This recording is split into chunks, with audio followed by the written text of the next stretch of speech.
Falafel and good evening. Students who study overseas and decide to return and work on the island will receive assistance to resettle.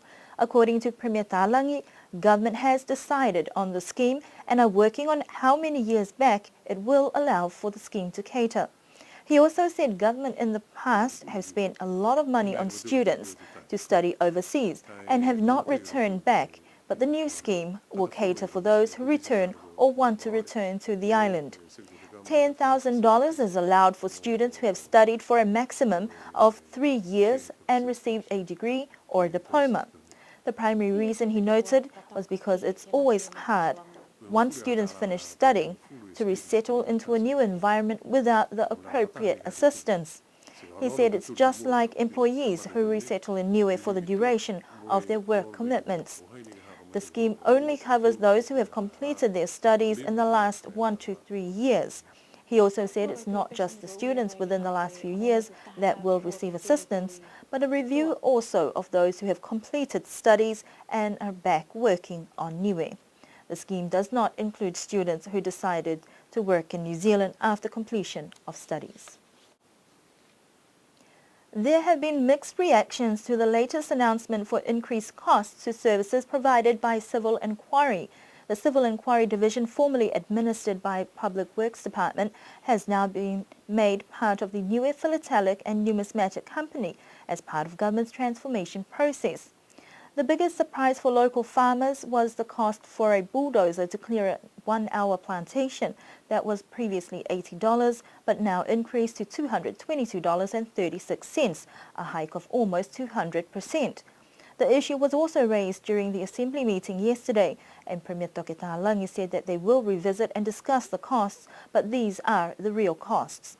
As we spoke to some local growers, many were taken back by the increase and disappointed with the hiked costs. For some on an average wage, this will probably equate to half of a fortnight's pay, so it will mean having to give up some things. But considering many of the farmers on the island are in an older age bracket and on a pension, the pensions would not be enough to cover such expenses.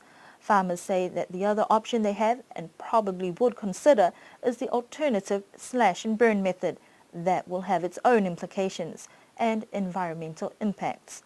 The general feedback is that growers should not be penalized to fork out money they just don't have. A meeting has been called for all growers that will be held tomorrow at the market at 8:30 in the morning to discuss this matter further. Niue government has welcomed an announcement by the New Zealand government that New Zealand pensioners will now be able to live in one of its realm countries and still receive their pension. The new policy that will come into effect as of the 1st of July in 2015 will mean pensioners who have frequently travelled to Niue from New Zealand and return within 3 months to continue their eligibility for pension can live permanently on the island but still be entitled to the New Zealand government contribution.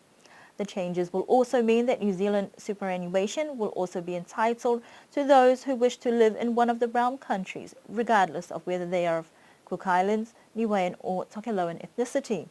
Honourable Premier Talangi credited the changes to the positive outcomes of the bilateral discussions between the governments of Niue and New Zealand. We will bring you more on this news story with an interview from Honourable Premier Talangi regarding the new changes. Community groups and government department representatives have been given practical tips on project proposal writing this week in a workshop funded by the Secretariat of the Pacific Community through the European Union Global Climate Change Alliance. Damien Sweeney and Martin Pritchard have been contracted by SPC to conduct training to upskill and build capacity in proposal writing.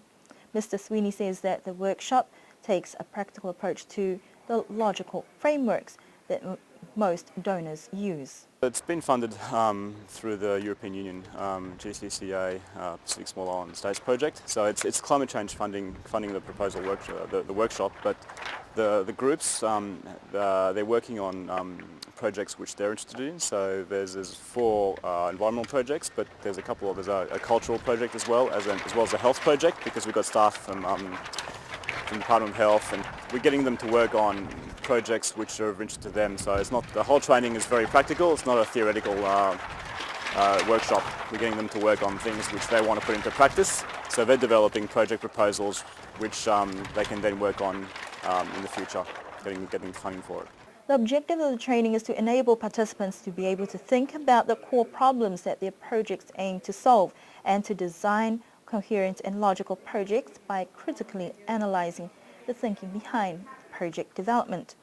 The workshop has also been tailored to meet the needs of participants who responded, and the group have been very productive in showing prior knowledge of proposal writing. The group here, they're all very switched on. They've got a lot of experiences already in project proposal writing, so it's been very lucky with that. So here we're just providing them, teaching them an approach called the logical framework approach, which is used by a lot of donors, it's requested by a lot of donors. So it's a process to get them to think about their project and think about what are the core problems to solve, and so they can design a really a much more a coherent and logical project. So I think the feedback has been very good so far. They seem to be really seeing the benefits of the process. The projects that they've been working on, they'll be able to work up into proper full proposals and find a donor to. So that would be a great outcome, but also just to give them that hopefully they'll be able to use the skills to access climate change funding as well as other types of funding for health, and as well as use the skills in their day-to-day duties. The logical framework approach, the steps that we've been teaching them can be used in everyday duties to kind of critically analyse why are we doing what we're doing and what are the causes, and trying to basically solve problems more efficiently and more effectively. The 4-day workshop concluded today, but depending on funding and needs, there may be an opportunity for follow-up in future. We can be expecting this group to develop some well-designed proposals and in turn fund sources for projects in future. The inaugural Steinlager Golf Tournament has been deemed a major success with over 30 golfers turning up on Saturday. The tournament, sponsored by Lion Nathan and Niue Bond Liquor, will become an annual fixture on the golfing rounds. Niue Bond Liquor representative says that it has taken 2 years of discussions with Lion Nathan to sponsor this tournament in Niue, who have associated their Steinlager brand with golf for Niue and their Lion Red brand with fishing as a sponsor towards the Waka Association Constitution races. The tournament on Saturday was divided into 3 divisions: seniors, intermediate and juniors. For the major prizes in the seniors category, for best gross went to Fuku Tongahai, best net Desmond Hipper, best Stableford Charles Ioane. Runner-ups for gross Stan Tafatu, for net Taumawhai Fuhiniu and Stableford Hagen Sioskefu. In the intermediates, best gross went to Thomas Siri, best net Brent Ioane and best Stableford went to Rosalind Tafatu Hipper. Runner-ups for gross BJ Rakes, net Ian Hipper and Stableford went to Dalton Tangilangi. The junior best gross went to Lionel Tahanga, junior nets Fingo Kulasea and Stableford went to Frank Louis.